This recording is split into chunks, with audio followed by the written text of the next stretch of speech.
East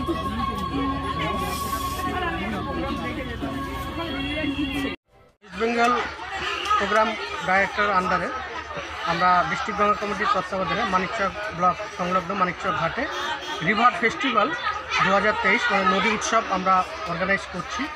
এইখানে আমাদের আপামর যে মানিকচক ঘাট সংলগ্ন যে পাশ দিয়ে বয়ে যাওয়া গঙ্গা নদী রয়েছে, সেই গঙ্গা নদীর সাথে মানুষকে তাদের যে একটা আত্মিক সম্পর্ক ধরে রয়েছে, সেই সম্পর্ক যাতে অটুট থাকে সেই চিন্তাভাবনাকে আরও একটু দীর্ঘায়িত করা এবং তার পাশাপাশি এবং তাদের নিজেদের জীবন সংগ্রামের পথে এই নদীকে কেন্দ্র করে যাতে আরও ভালো উন্নত পর্যায়ে পৌঁছাতে পারে সেই মেসেজ আমরা দেওয়ার এই অনুষ্ঠানের মধ্যে চেষ্টা করছি। আমাদের এই নদী উৎসব আজকে থেকে শুরু হলো, আগামী 3 দিন ধরে চলবে। মানে আমাদের রবিবার 22, 23 এবং 24 তারিখ এই 3 দিন ধরে আমাদের নদী উৎসব প্রোগ্রাম চলছে এবং এখানে বিভিন্ন রকমের ইভেন্ট আমরা অর্গানাইজ করছি, যেখানে মেনলি ফোকাস করা হয়েছে ঘাট পে হাট বলে একটা ইভেন্ট, যেখানে লোকাল মানুষ তাদের লোকাল প্রোডাক্টিভিটি নিয়ে বসছেন এবং সেটা তারা শোকস করবেন এবং সেইগুলো আমরা একটা হাটের রূপ দিতে চাইছি যাতে এখানে কেনাবেচা হয়। তার পাশাপাশি বাচ্চাদের এবং কালচারাল অনেক অ্যাক্টিভিটিস আমরা রেখেছি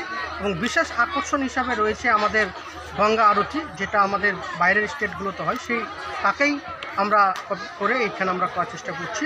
আমরা আশা রাখি যে মানুষ এটাকে খুব সুন্দরভাবে নেবে এবং আমাদের যে বার্তা দূষণমুক্ত গঙ্গা, নির্মল গঙ্গা যেন ধারাবাহিকতা থাকে, বজায় থাকে, এই বার্তা আমরা এই প্রোগ্রাম 3 দিনের মধ্যে দেওয়ার চেষ্টা করছি। আপনার নাম এবং কত? আমার নাম সুব্রত দাস, আমি district project officer, district Ganga committee Malda.